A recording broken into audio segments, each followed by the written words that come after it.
आणि योगायोगानं आज या शाळेमध्ये भेट देण्याचं कारण म्हणजे रक्षाबंधनाला अनन्या कांबळे हिनं ह्या शाळेतर्फे जिल्हा परिषद प्राथमिक शाळा दुधनी ह्या शाळेतर्फे आम्हाला फौजी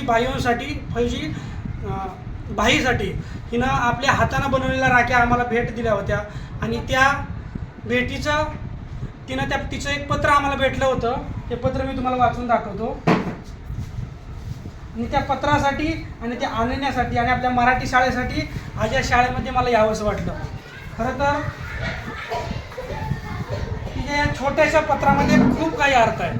कारण आज आम्हाला सीमेवरती राहिल्यानंतर तिथं जो जज्बा निर्माण होतो ना, की आपल्या गावातली माणसं आणि आपल्या गावातली लोक आपल्यासाठी एक आठवण म्हणून एक पत्राच्याद्वारे आपल्याला आठवतात.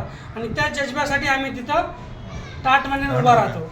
खरं तर ज्यावेळेस आम्ही भरती झालो, मला एक छोटीशी कविता आठवण यायची की मी घरातून सुट्टीवरून रिटर्न जाताना आईच्या वगैरे डोळ्यामध्ये पाणी यायचं. मग ते बघून मला म्हणावंसं वाटायचं आईला, अगं आई तू रडतेस कशाला, मायेच्या धाग्यानं मागा ओढतेस कशाला, आत्मघातकी शत्रूची खोड मोडायला जातोय, आई मी लढायला जातोय, आई मला आशीर्वाद दे मन घट्ट करून, व्हावे विजयी मी जगून किंवा मरून, माझ्या बापजाद्याचं नाव काढायला जातोय, आई मी लढायला जातोय.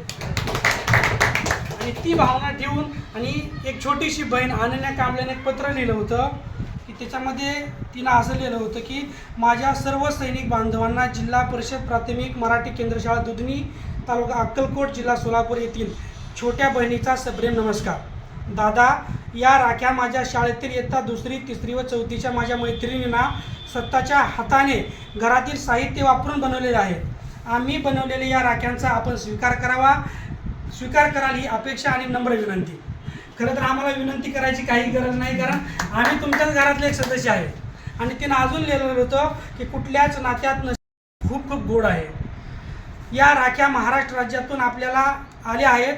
शाळेतील या छोट्या छोट्या बहिणीचं प्रेम व आपुलकी समजून घेऊन राख्या पोचताच निरोप कळावा ही विनंती. अनन्या शिवाजी कांबळे.